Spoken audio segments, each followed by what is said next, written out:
All right, welcome to this explainer. Today we are diving straight into the incredible microscopic metropolis that's operating right now inside your own body, the human cell. To make sense of it all, we're going to map out our cellular city into 6 distinct districts. We'll hit the cellular command center, manufacturing and packaging, the cell's border control, waste management and maintenance, the cellular powerhouse, and finally, the city's scaffolding. Let's get into it. Starting right at District 1, we have the Cellular Command Center, or, the nucleus. Now, what's really fascinating here is that the nucleus isn't just some dusty vault for your DNA. It's actually a bustling command center. Take the nuclear envelope, for instance. Its outer layer is literally studded with ribosomes, while the inner layer is lined with proteins called lamins. And get this, if those lamins mutate, it can actually cause progeria, a rapid aging disorder. Crazy, right? Plus, the nucleus has these pores that tightly control the transport of ions and RNA. Deep inside, you've got the nucleolus working overtime synthesizing rRN to build ribosomes, and the chromatins storing your DNA blueprints. Everything from the loose active euchromatin to the tightly packed heterochromatin hanging out near the inner membrane. So that brings up a pretty crucial question. With the blueprints drawn up and the workers created, how does our city actually build its products? Before those blueprints can do us any good, they've got to be sent out to the city's vast industrial sector to become actual physical structures. Which brings us to District 2, manufacturing and packaging. We're talking about ribosomes, the endoplasmic reticulum, and the Golgi apparatus. The primary floor workers here? The ribosomes. Whether they're free-floating in the cytosol or bound to a membrane, they take the mRNA blueprints sent from the nucleus and perform translation. Basically, they're synthesizing the vital proteins our cellular city absolutely desperately needs to stay alive. And there's a really clear divide in this factory zone between the two types of endoplasmic reticulum, or ER. The rough ER is studded with those ribosomes we just talked about, hence the rough look. It focuses on synthesizing, folding, and activating proteins destined for lysosomes, the cell membrane, or excretion. But on the flip side, the smooth ER? No ribosomes at all. Instead, it's this massive facility focused on lipid synthesis. Think cholesterol and phospholipids. It also stores calcium, and it acts as a vital detox center, using CYP450 enzymes to break down stuff like drugs and alcohol. Here's the kicker, though. Both the rough ER and the Golgi apparatus don't just build these products, they actively modify them. One major way they do this is through glycosylation. Simply put, this is a biochemical process where enzymes tack on little sugar residues onto a folded protein. Without this step, those newly minted proteins wouldn't be active or ready for the real world at all. So let's step back and look at this perfect relay race. Step 1, the nucleus transcribes DNA into mRNA blueprints. Step 2, ribosomes translate that mRNA to synthesize a protein. Step 3, the rough ER folds and makes initial modifications to it. And finally, Step 4, the Golgi apparatus, essentially the city's massive post office, receives the protein at its cis face, does some further modifications like O-type glycosylation, packages it into a vesicle, and ships it right out via its trans face. It's just a flawless biological assembly line.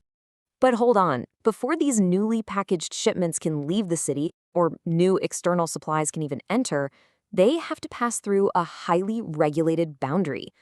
So how exactly does the cell protect its borders and manage its imports and exports? Well, welcome to District 3, the cell's border control, specifically the cell membrane.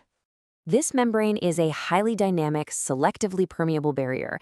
Its absolute foundation is a phospholipid bilayer. You've got those hydrophilic, water-loving heads, and hydrophobic, water-repelling fatty acid tails. Interspersed right in there is cholesterol. And remember, that was packaged over in the smooth ER. This cholesterol is a fluidity controller. More cholesterol literally means a less fluid memory. Finally, the membrane is studded with integral and peripheral proteins that act as transporters and enzymes. They're basically the bouncers, dictating exactly what passes in and out through simple, facilitated, or vesicular transport. Okay, so with all this manufacturing, shipping, and intense border control going on, you've got to wonder, what happens to all the cellular trash? Naturally, all this crazy metabolic activity generates waste, worn-out machinery, and dangerous byproducts that absolutely need to be handled safely.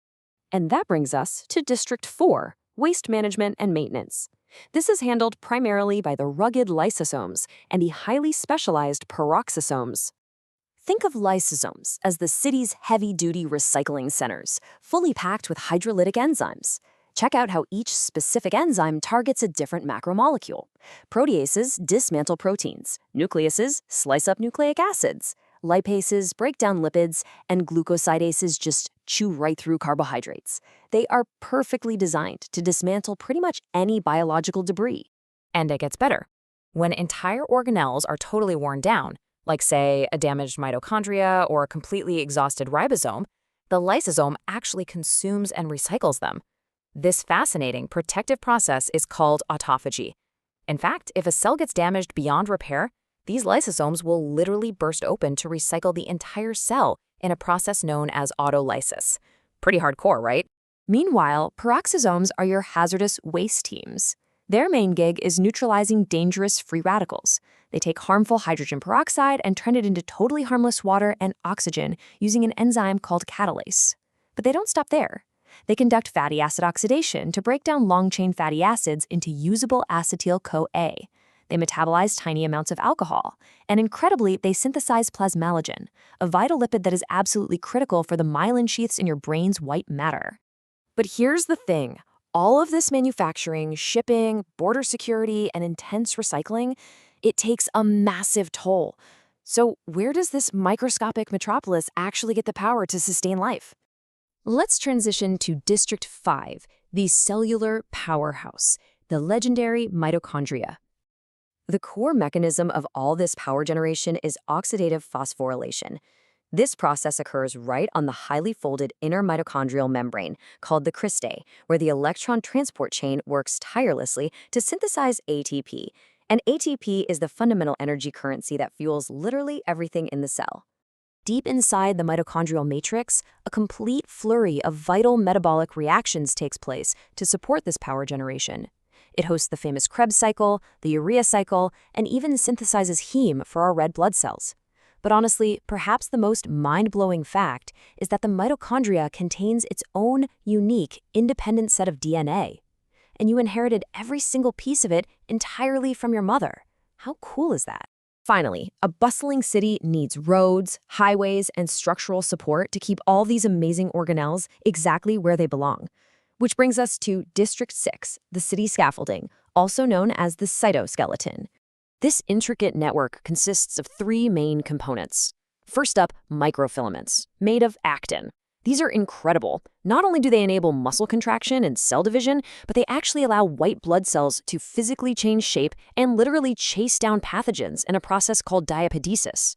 Next, intermediate filaments act as high tensile strength cables that anchor cells together and hold all our organelles securely in place. Lastly, we have microtubules. You can think of these as a dynamic railway system for ATP-dependent motor proteins, like dynin and kinesin, which carry vesicles across the cell. They also form the base of beating cilia and flagella, driving physical movement. As we wrap up this explainer, I want you to consider this final thought. If a single microscopic cell is this complex, this organized, and this beautifully efficient, what does that say about the trillions of them collaborating perfectly to make you who you are right now? It's pretty wild to think about.